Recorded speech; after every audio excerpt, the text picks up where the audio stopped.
तुमने एक नया कार्य प्रारंभ किया था और तुम उस कार्य को करने में बेहद प्रसन्न थे, लेकिन कुछ समय में तुम्हें उसमें कुछ अड़चन महसूस हुई। तुम उसे लगातार करने में स्वयं को सक्षम नहीं समझ रहे थे। तुम्हें कुछ परेशानियां आ रही थी। इसके उपरांत तुम्हें किसी ने उस कार्य को रोक देने के लिए कहा, बंद करने के लिए कहा, और तुमने उस निर्णय को ले लिया।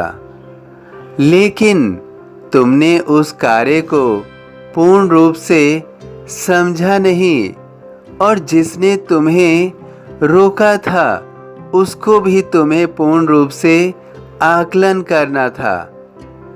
किसी के कहने पर तुम्हें स्वयं को रोकना नहीं है, ना ही तुम्हें अपने कार्य को भी बंद करना है। तुम्हें सर्वप्रथम उसके लिए सोचना है, उस व्यक्ति को जानना है कि वह तुम्हारे हित में बात कर रहा है या नहीं, वह तुम्हारा हितैषी है या नहीं, या केवल अपने लाभ के लिए तुम्हें गलत मार्ग दिखा रहा है और तुम्हें जीवन में आगे बढ़ने से रोक रहा है। यदि वह तुम्हारा हित नहीं चाहता तो ऐसे व्यक्तियों के लिए तुम्हें अपना कार्य बंद नहीं करना चाहिए। तुम्हें उनके प्रति कोई निष्ठा नहीं रखनी चाहिए, और यदि वह तुम्हारा हितैषी है तो तुम्हें समझना होगा कि वह तुम्हें क्या कमी बता रहा है, तुम्हारे कार्य करने में क्या त्रुटि है। तुम्हें उन त्रुटियों को दूर करना चाहिए, स्वयं को उस कार्य के लिए सक्षम करना चाहिए। तुम्हें अपने ज्ञान में वृद्धि करनी चाहिए। तुम अपनी कौशलता को बढ़ाओ, तदुपरांत उस कार्य को तुम सुचारू रूप से कर पाओगे। तुम स्वयं में इस बात को जन्म मत दो कि तुम उस कार्य को नहीं कर सकते हो। कोई भी कार्य प्रारंभ होने में या उसको सुचारू रूप से करने में समय लगता है। हर कार्य को करने में परेशानियां निश्चित रूप से आती हैं, लेकिन उन परेशानियों का सामना करना होता है। उन परेशानियों से भागना नहीं होता है। तुम उस कार्य को कर सकते हो।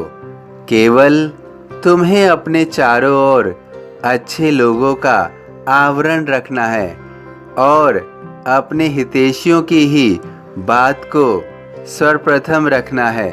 उनकी बात को ही महत्व देना है। जो तुम्हारे हित में नहीं है वह तुम्हारे लिए व्यर्थ की बात, व्यर्थ के निर्णय लेने में ही मदद करेंगे और तुम्हें तुम्हारे जीवन में पीछे करेंगे। यदि तुम्हारा मन निर्णय नहीं ले पा रहा है तो धैर्य रखो। मेरे नाम का निरंतर जाप करो, मेरा ध्यान करो। तुम्हारी सारी परेशानियां दूर हो जाएंगी। तुम जिस मार्ग की ओर चलना चाहते हो तुम उस मार्ग पर निश्चित रूप से चल पाओगे और अपने लक्ष्य को प्राप्त कर पाओगे। मैं सदैव तुम्हारे साथ हूँ।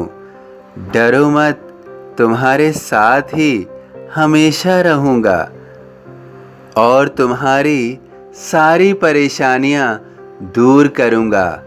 तुम्हें आगे बढ़ने के लिए सदैव प्रेरित करूँगा और तुम्हारे आगे बढ़ने के मार्ग खुल रहे हैं।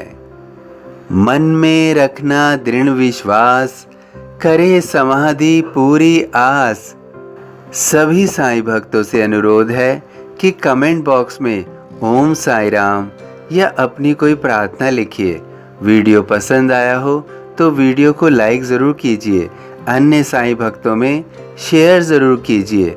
इस चैनल को सब्सक्राइब कीजिए, बेल आइकॉन के बटन को पुश कीजिए। ओम साई राम।